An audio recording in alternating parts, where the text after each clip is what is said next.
Hey everybody, how's it going? Welcome to this edition of FYI Gaming News. This week we're going to be talking about how Twitter's invading everything, a real online bank heist, and how EA sucks as bad as a porn star.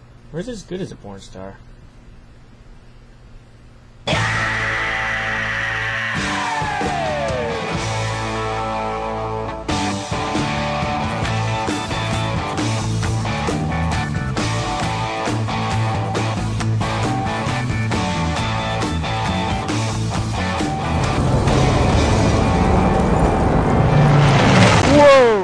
So is it pretty much unanimous yet that EA doesn't know what they're doing? They never seem to have enough servers on opening day. I mean, you got people who work for them who get paid big bucks to foresee how many players are going to be on an opening day, and they're never right. There aren't enough servers. And it's basically been Battlefield 1943 Attack of the Menus for the last 3 days now, and it's nearly impossible to even start a private match with 16 players because there are no empty servers. Luckily, EA is actually stepping out of the way of DICE. DICE is allowed to add as many servers as they want, but it's going to take time. The same problems happened with the PS3 version. Xbox 360 and PS3 both having problems. That being said, that they have problems on startup and everything, when you finally do get in, and you're generally going to get in by yourself into a game, it is a lot of fun. It actually runs very smooth, and it's as much fun as I remember on the original 1942. I've had an absolute blast. You will too, if you can actually play. And for EA not being able to see how many servers they need before launch, and they've been doing it for many, many years, you get the stamp of fail, my friend! You have failed us. Are you one of the people that hates the Fight Night 4 controls, using the stick and actually having to do this? Well, alright, well you're getting your wish, because they're going to come out with button controls. Now, I'm kind of split on this. Now, it's good that, people get the button controls they want, but the problem is, just like with Fight Night 3, if you're using the sticks online against someone with button controls, you're going to get destroyed, because people with the buttons are much faster at button mashing. It's just not an even fight, which I was kind of glad that they left it out, because it's more fun to use the sticks. It's more realistic, and it feels like you're fighting, but they're caving in, and they're going to give people the button controls, and once again, it's going to sway right into button mashers, which I don't agree with, but oh well, it's coming for you guys. Congratulations. And I got a video for you guys, an Assassin's Creed 2 video. It goes over the backstory of the new main character, Ezio. Check it out. To all the modders out there who make content for Left 4 Dead, or have made it, don't stop. Keep making it, because Valve is going to make it so all the Left 4 Dead 1 content is going to work for Left 4 Dead 2. So don't stop making that awesome content, but no more naked Zoe, please, because that's just disgusting. Her patch went like this. You need an anatomy class, kid. There's also going to be a Left 4 Dead DLC coming out soon. The announcement's going to be coming soon, near the end of the summer. Valve is also looking to make it so people that have Left 4 Dead 1 and Left 4 Dead 2 can play together at the same time. There's 37,000 people on Steam who pretty much got a petition together. That's one of the things they're demanding before they pre-purchase the game, because they haven't pre-ordered the game already. Wink, wink. Call of War's Bound in Blood is getting 3 DLCs, 2 multiplayer and 1 single player. There's no prices yet, but it's for all versions of the game, 360, PS3, and PC. Lefty-friendly games are a thing of the past, or so says the makers of the art style-based 10 game on the DSi. They decided not to put a lefty flip option, so when you try to play, your hand's going to be covering the screen you need to be looking at while you play on the touch screen. But whose fault is it really? The makers of the game, or all you southpaws who are left-handed in the first place? So who out there is looking forward to TweetCraft? Oh, that's right, TweetCraft.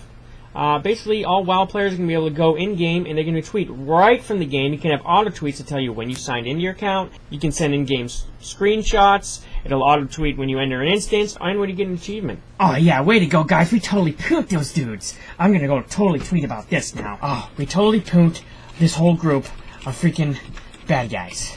And now, I'm going to go and loot their asses. Yeah, freaking loot these dudes.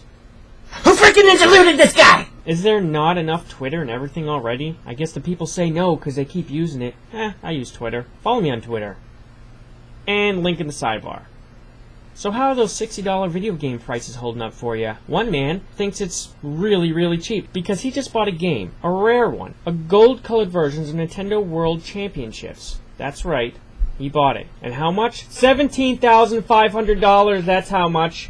That's how much he spent on a game that is 6 minutes and 21 seconds long. For those who want to know what's in the game, it's just small parts of Super Mario Bros., Ridge Racer, and Tetris, squished together into a game that lasts for 6 minutes and 21 seconds. Have fun with your game, JJ Hendricks. Duke Nukem is coming to the iPhone thanks to MachineWorks. They're actually going to port over the original Duke Nukem 3D and smooth it out a little and throw that thing on the iPhone. For all you Duke Nukem Forever fans that are still waiting and hoping, it's still Duke Nukem Never. There's still no news on that. Speaking of iPhone games, how many freaking games are there on the iPhone? Well, the tally is in. It's over 13,000 in the iPhone App Store. That's crazy. 12,000 are complete crap. So be careful what you buy. In somewhat big news this week, LucasArts started releasing classic games on Steam. They released the first 10 on the 8th of July, and the names include Loom, Star Wars Starfighter, and Republic Commando, so go check those out if you're interested. There's 10, so go check them all out. Dirt fans need to know that Dirt 2's been delayed on the PC until December.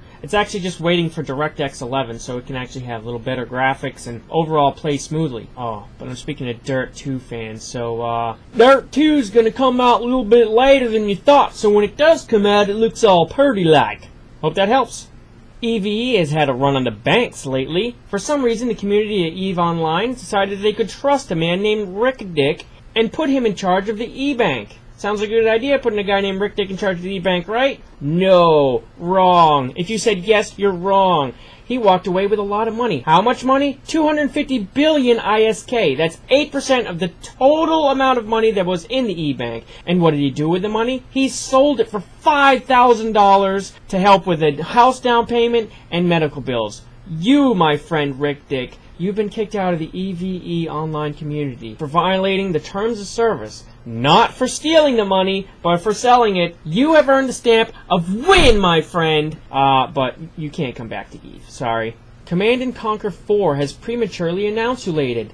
News links were found on the protected Twitter page of the team that they used probably to communicate to each other. Someone, I guess, cracked it, and they got in and they could see unreleased press releases, which basically say that Command & Conquer 4 is going to come out. We knew it was probably, though, but I mean, now we know. Activision decided to move its new IP, Singularity, to the March timeframe in 2010. Reason being is so Modern Warfare 2 can have the holiday season all to itself and celebrate Christmas alone. It's actually a smart move, but what's not a smart move is the fact that they can't make up their freaking mind, and now Modern Warfare 2 is Call of Duty Modern Warfare 2 again, as they released the box art for it, and this is it right here, and it looks nice, but why can't they make up their mind? Why does it be Call of Duty? I guess they're really afraid to drop the Call of Duty name. I think they'll be fine, but they aren't dropping it. Had anybody play Age of Conan when it came out, and maybe played it for a while and left? Well, there's good news for you people, because you all can get right back in the game right now for free for 14 days. The makers have actually done a lot of changes, and they want people to come check it out, and there's no strings attached, they say, so you can just go in and play if you played before, and if you don't like it, you can leave, or you can sign up after. Maybe they did the right thing and made all the good changes, so go check it out. It's free, why not, right? And for anyone who wants Champions Online for the PC, they released the specs, so you can check out the link in the sidebar. From what I saw, it wasn't too demanding, so unless you have a computer that's probably 4 or more years old, you'll probably be able to play. Hudson Soft is actually going to jump into the horror genre of games. They're going to be making a Wii game called Calling, where you use the Wiimote as a cell phone. Yeah, I'd like a large with green peppers, black olives, and pepperoni. 20 minutes? Sweet!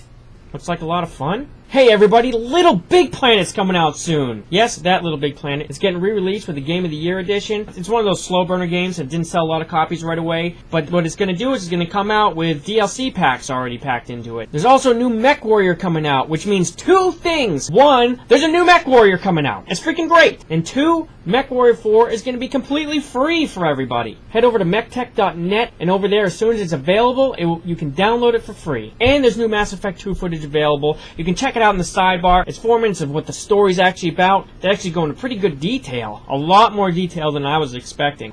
Go check that out for sure. Which leads me to the question of the day is, are you getting Mass Effect? Are you looking forward to it? Are you even interested in the series? Let me know in a comment below or in a video response. Which brings us to the end of this FYI Gaming News. Thank you for joining me. Sorry it was so long. Enjoy the weekend. Bye.